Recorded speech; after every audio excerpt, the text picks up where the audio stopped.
नमस्ते दोस्तों, स्वागत है आपका हमारे इस चैनल के अंदर।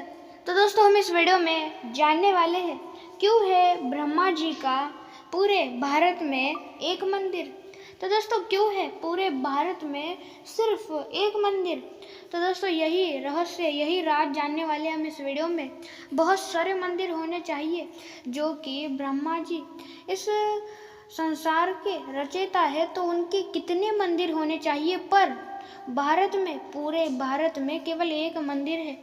इसके पीछे का क्या कारण है, क्या रहस्य है, सारी चीज़ें जानेंगे इस वीडियो में। इसलिए दोस्तों, चलिए शुरू करते हैं आज के इस वीडियो को। पर उससे पहले ऐसे ही और पौराणिक कथाएं और देवी देवताओं से जुड़े रहस्य जानने और सुनने के लिए आप हमारे इस चैनल को लाइक, शेयर और सब्सक्राइब अवश्य कर दीजिएगा।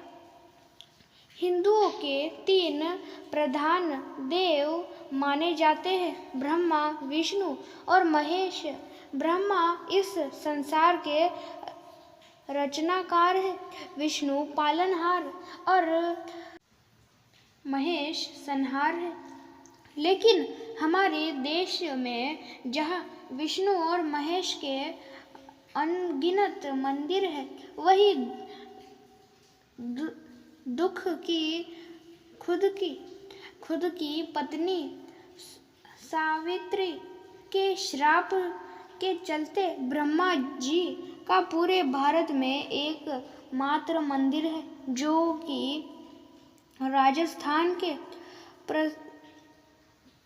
प्रसिद्ध तीर्थ पुष्कर में स्थित है। आखिर क्यों दिया सावित्री ने अपने पति ब्रह्मा को ऐसा श्राप, इसका वर्णन पुराण में मिलता है। पत्नी सावित्री ने ब्रह्मा जी को क्यों दिया था श्राप। हिंदू धर्म ग्रंथ पुराण के मुताबिक एक समय धरती पर वज्रनाश नामक राक्षस ने उत्पात मचा रखा था। उसके बढ़ते अत्याचारों से तंग आकर ब्रह्मा जी ने उसका वध किया, लेकिन वध करते वक्त उसके हाथों से 3 जगहों पर कमल का पुष्प गिरा। इन तीनों जगहों पर 3 झीलें बनी। इसी घटना के बाद इस स्थान का नाम पुष्कर पड़ा। इस घटना के बाद ब्रह्मा ने संसार की भलाई के लिए यहाँ एक यज्ञ करने का फैसला किया। ब्रह्मा जी के यज्ञ करने हेतु पुष्कर पहुँच गए, लेकिन किसी कारणवश सावित्री जी समय पर नहीं पहुँच सकी। यज्ञ को पूर्ण करने के लिए उनके साथ उनकी पत्नी का होना जरूरी था, लेकिन सावित्री जी के नहीं पहुँचने की वजह से उन्होंने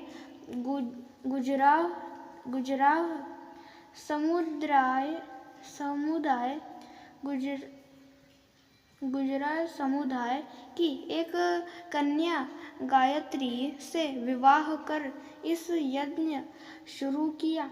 उसी दौरान देवी सावित्री वहां पहुंची और ब्रह्मा के बगल में सुंदरी कन्या को बैठा देख क्रोधित हो गई। उन्होंने ब्रह्मा जी को श्राप दिया कि देवता होने के बावजूद भी कभी भी उनकी पूजा नहीं होगी। सावित्री के इस रूप को देखकर सभी देवता लोग डर गए। उन्होंने उनसे विनती की कि अपना शाप वापस ले लीजिए, लेकिन उन्होंने नहीं लिया। जब गुस्सा ठंडा हुआ तो सावित्री ने कहा कि इस धरती पर सिर्फ पुष्पकर में आपकी पूजा होगी। कोई भी दूसरा आपका मंदिर बनाएगा तो उसका विनाश हो जाएगा। भगवान विष्णु ने भी इस काम में ब्रह्मा जी की मदद की थी, इसलिए देवी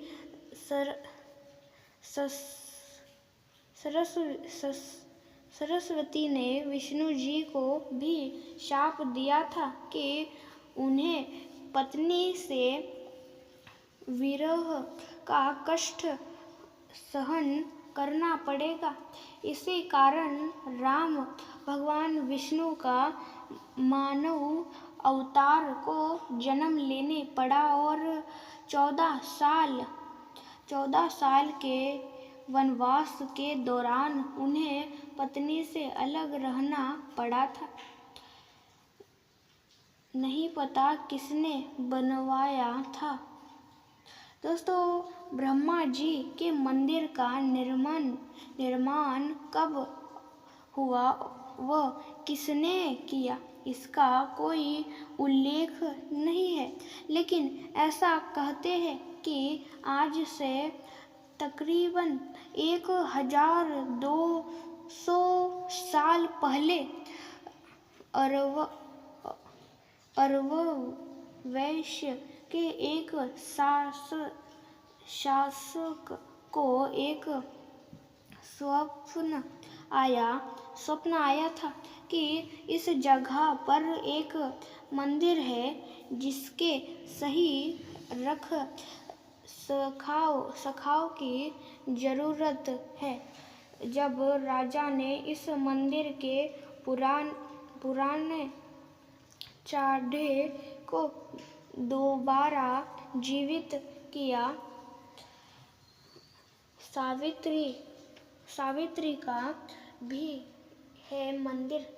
पुष्पकर में सावित्री का भी मंदिर है, लेकिन वो ब्रह्मा जी के पास न होकर ब्रह्मा जी के मंदिर के पीछे एक पहाड़ी पर स्थित है, जहाँ तक पहुँचने के लिए सैकड़ों सीढ़ियाँ चढ़नी पड़ती है।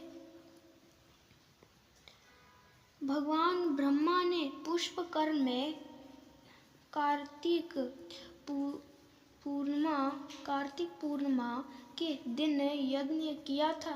यही कारण है कि हर अक्टूबर-नवंबर के बीच पड़ने वाले कार्तिक पूर्णिमा के अवसर पर पुष्पकर मेला लगता है। मेला के दौरान ब्रह्मा जी के मंदिर में हजारों की संख्या में भक्त पहुंचते हैं। इन दोनों में भगवान ब्रह्मा की पूजा करने से विशेष लाभ मिलता है। और दोस्तों, इस प्रकार की थी आज की यह हमारी कथा और आज का यह हमारा ऐसा वीडियो जिसमें हमने जाना कि क्यों है ब्रह्मा जी का पूरे भारत में केवल एक मंदिर। तो दोस्तों, केवल एक मंदिर क्यों है? तो दोस्तों, यही था कारण। दोस्तों, उनकी पत्नी ने, ब्रह्मा जी की पत्नी ने उन्हें श्राप दिया था। इसी कारण से उनके पूरे भारत में ब्रह्मा जी का केवल और केवल एक मंदिर है। तो दोस्तों, इसी श्राप के कारण सिर्फ उनका एक मंदिर है और उसके साथ ही में पहाड़ी पर भी उनके पत्नी का भी एक मंदिर है। तो दोस्तों, इस प्रकार की थी आज की यह हमारी कथा। तो दोस्तों, इसमें हमने यही जाना। मिलते हैं दूसरे वीडियो में और पौराणिक कथाओं के साथ और देवी देवताओं के बहुत बड़े बड़े रहस्य के साथ, जैसे कि श्री राम जी का रहस्य, उनसे जुड़े और जानकारी और सारी चीज़ें हम बताते रहते। तो दोस्तों, हमारे इस चैनल को लाइक, शेयर और सब्सक्राइब और बेल आइकॉन को भी अवश्य ऑल पे सेट कर दीजिएगा। ऐसे ही और रहस्यमयी और पौराणिक कथाएं जानने और सुनने के लिए अंत तक देखने के लिए धन्यवाद।